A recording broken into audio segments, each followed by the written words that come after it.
So, I have a question that I think the entire world, or at least, our loyal listeners, needs the answer to immediately.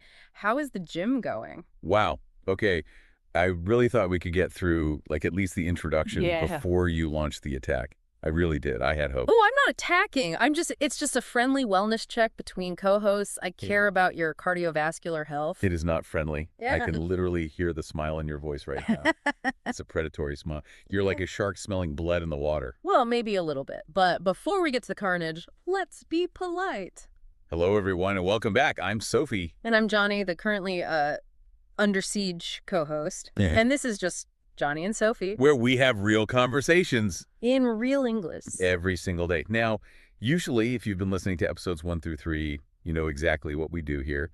We are usually dissecting the absolute chaos that is our friend group. We Right. talk about Lily and her complete inability to wake up before noon, or Dan and his culinary disasters. I mean, do you remember the spicy lasagna that wasn't spicy, just completely burnt? I am actively trying to forget that lasagna. Or we talk about Maya, who we love dearly, but who just cannot navigate a straight line without getting completely lost. Mhm. We love analyzing their lives. It's our favorite pastime. But today is special. Is special really the word we're using? Because I feel like tragic fits a little better. It is delightful. Because for episode 4, the disaster isn't Maya, it isn't Dan, and it is certainly not me. The disaster is sitting right across the table from me. I feel like disaster is a very strong word. I would strongly prefer to call it a temporary strategic realignment of my lifestyle optimization. You quit the gym in 4 days. That is not a realignment. That is a collapse, a structural failure. It was a very intense 4 days. It was a compressed timeline of fitness. I lived a whole athletic life in 96 hours. I knew it. Listeners, you have to understand, I called this on day 2. I saw the look in his eyes. It was not the eye of the tiger. It was the eye of a man who realized he had made a terrible, terrible mistake. Okay. But before we get to the tragic end of your fitness career, we have to go back. Because you didn't do this alone, right? This wasn't just a spontaneous decision you made in a vacuum. No, it wasn't. And this is exactly why I maintain that I am actually the victim here. This is not my fault at all. If we really look at the evidence, this is Marcus's fault. Ah, Marcus. Of course. I'm The gonna- mastermind. The puppeteer. It is always Marcus. So let me just paint the picture for you. 2 weeks ago, sitting on my couch, eating a very reasonable amount of pizza, maybe 3 slices, maybe 4. Who's counting, really just minding my own business? And my phone buzzes. Right. It's Marcus. And he sends me this video. Let me guess. One of those algorithmic transformation videos. The Yeah. ones that just magically pop up on your social media feed. Exactly. It's this guy who goes from, total couch potato to Marvel superhero in 6 months. High production value. Motivational music. Lots of sweating. Lots of yelling at large tires. You know the exact type I'm talking about. Oh, I know the type. They flip the tires, they scream at the sky, they drink raw eggs for some reason, and Marcus sends a message with it. Yeah, he sends a text that says, bro, we need to go to the gym. We are wasting our prime years. Yeah. Starting Monday. It'll be fine. It'll be fine. Famous last words. But pause for a second. Why do you think those videos work so well? Why did that trigger you? Usually you just scroll past that stuff. That's a really good question. Yeah. I think it's the before and after effect. You see the result, and your brain just skips over the 6 months of pure pain in the middle. Yeah. You just think, oh, I want that result. Yeah. It's aspirational marketing at its finest. It makes you feel like the after picture is just one single decision away. Right. It sells you the identity, not the actual process. It sells you the feeling of being fit without the reality of having to do burpees. Exactly. And in that moment, sitting on my couch with my pizza, I bought the identity. I felt the inspiration. I thought, yes, Marcus is totally right. We are wasting our potential. We need to lift heavy things. We need to run until we can't breathe. So you said yes? I said yes immediately. I texted back, let's do it. And I didn't just say it. I committed. That very night, I went to the gym's website. I put in my credit card details. I signed up for the full membership. Wait, the full membership? The one with the sauna access, the premium towel service, the whole package. Oh, wow. You went premium. This is classic sunk cost fallacy in the making. You thought if you paid more money, you'd be forced to actually go. 100%.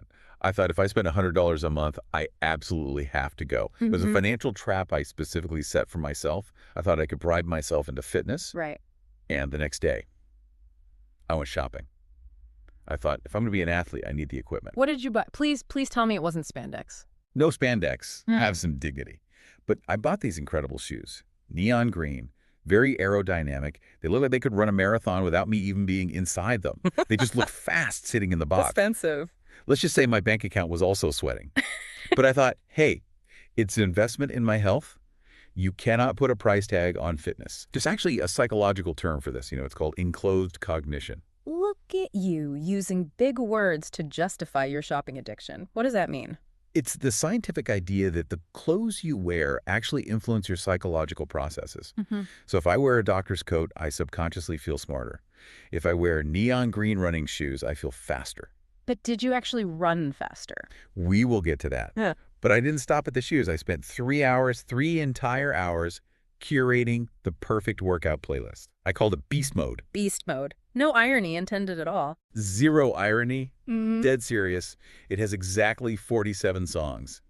Everything from high-tempo techno to those cheesy 80s rock montages. It was a masterpiece of audio engineering designed to maximize human physical output.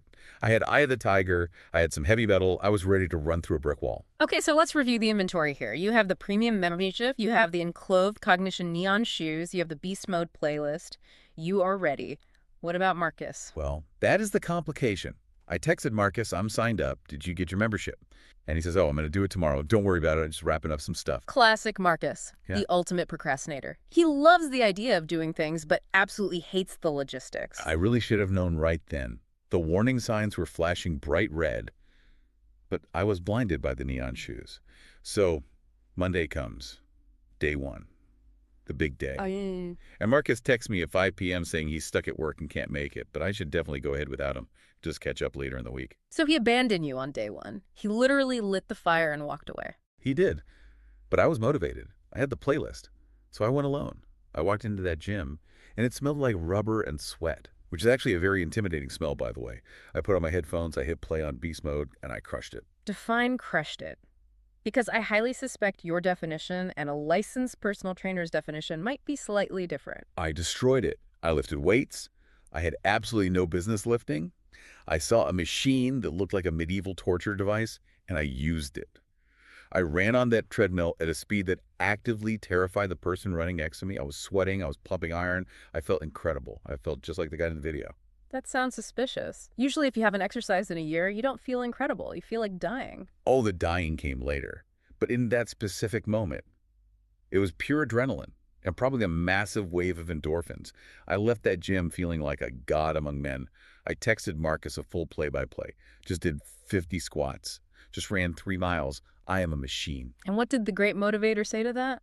He replied with a single thumbs-up emoji. Brutal. That is arguably the most passive-aggressive emoji in existence. It's so dismissive. Just one thumb, no words. But I didn't let it bring me down. I went home, showered, ate a protein bar, which tasted like chalk and sadness, by the way, and went to sleep feeling like a total champion. And then came the morning. The reckoning. Then came day 2. Have you ever tried to get out of bed and realized that your physical body has been replaced by a stiff wooden plank? I can't say that I have. I usually stretch. I woke up and I could not move. I'm not exaggerating for the podcast. My legs didn't work. My arms were stuck in a T-Rex position. I literally couldn't straighten my elbows. Muscles I didn't even know I possessed were screaming at me. My eyebrows were sore. How do your eyebrows get sore? You definitely overdid it. You went from 0 to beast mode in one day. Biologically speaking, you created micro tears in every muscle fiber you have. You basically traumatized your own body. It felt like macro tears. I had to literally roll out of bed onto the floor. It took me 10 minutes just to put on socks. I was in sheer agony. So naturally, I texted Marcus. I told him, I can't walk. Everything hurts. I think I'm dying. Help me. And since this entire thing was his idea, surely he offered some sympathy. Or maybe he finally signed up to join you in the pain. You would think that. But no. Marcus, who I must remind you, has still not stepped foot in a gym, texts me back. Rest days are very important, bro. Don't push it. Yeah. Recovery is key. No. Yes.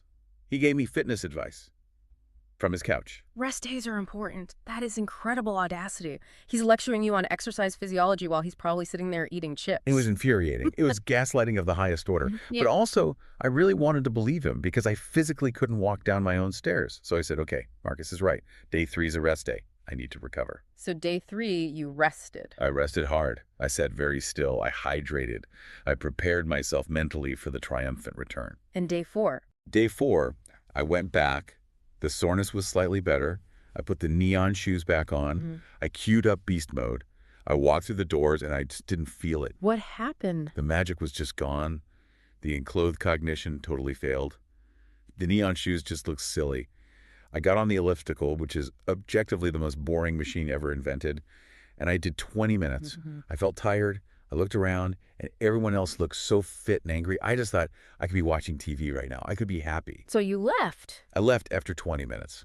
And on the way home, I did something incredibly shameful.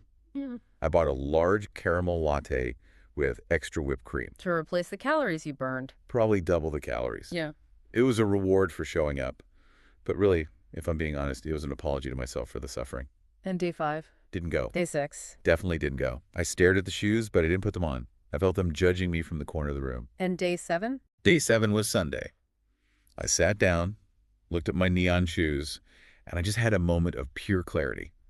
I decided that the gym is just not for me right now. It's a timing thing. No. I'm very busy. You are not busy. We record the show from your living room. You have so much free time. Mentally, I'm very busy. Yeah. So I decided I'm going to float the idea of maybe trying again in January. New year, new me, you know. It is February. You are going to wait 11 months. It is never too early to plan for next year. Strategic planning is key. I have to say, I have absolutely zero sympathy for you. Not even a little bit. None. Not even for the physical pain. The T-Rex arms. No, because this is exactly what happens when you try to change your entire personality overnight because of a single text message. You fell for the all-or-nothing mentality. You bought shoes you wore exactly twice. They are very nice shoes. They look great on the shelf. They are basically modern art at this point. It's interior design. And the playlist, Beast Mode, did you even get through half of it? I think I heard maybe 8 songs. It never finished a full rotation. It's an unfinished symphony of fitness. It's a tragedy, really. It is honestly hilarious. But here's the real question.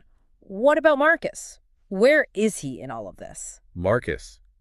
Oh, I asked him yesterday. I said, hey, did you ever sign up? And he said, man, I've just been so busy with work, but I'm definitely going to look into it next week. He never signed up. Never. Marcus is what I like to call a chaos agent. He's disguised as a motivator, but really he just likes to watch the world burn.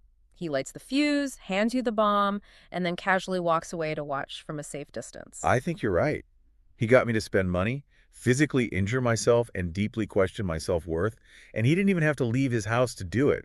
It's psychological warfare. It's actually genius. Evil, but genius. And notice, he is always busy once the actual work starts. During the idea phase, he's completely free. He's texting, he's sending videos.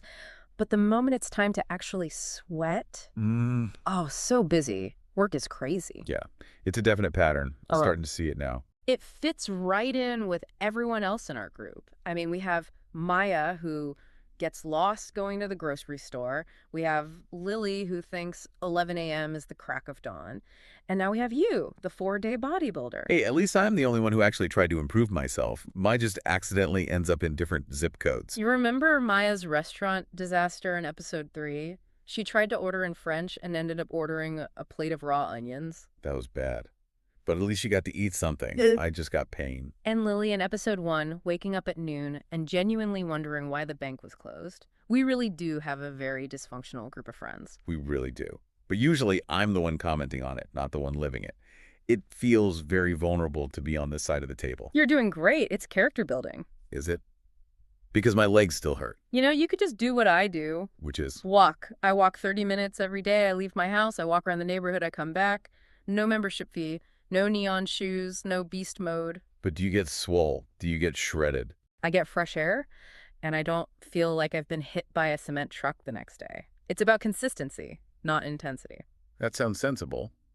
But it's not as exciting as the idea of the gym. And that is your problem. You are addicted to the idea of fitness, not the reality of the work. Wow. Okay.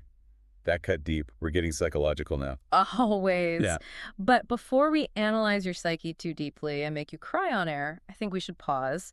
There were actually some really good English expressions in your story of failure. I'm glad my suffering can be educational.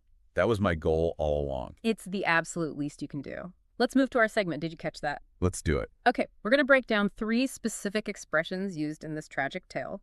The first one is a verb, To quit. A word I am now very intimately familiar with. It is basically my middle name. Yes. To quit means to stop doing something you started, like a job, a habit, or an activity. It implies you stop before you finished or before you reach the goal. It often has a strong connotation of giving up. Right. Like I quit the gym, or she quit her job. Exactly. It's often used for things that require some level of commitment. You don't usually say, I quit eating dinner if you just finish your meal normally. You say, I quit sugar or I quit smoking. It's about stopping a habit or a lifestyle choice. And a quick grammar note for everyone listening. Quit is an irregular verb, but it's the easy kind because it doesn't change at all. Present tense. I quit. Past tense. I quit. Yesterday, he quit the gym. Today, he wants to quit talking about it. See? Very versatile. I like verbs that don't change. It requires much less effort, much like my new workout routine. Okay, expression number 2. This one is for the physical feeling you had. To be sore. Ugh. To be sore. I am officially triggered by this word. This refers to that specific muscle pain you feel after exercise or physical activity. It's really important to distinguish this from pain, like a sharp injury. If you break your arm, that is pain. Being sore is that dull, stiff ache when your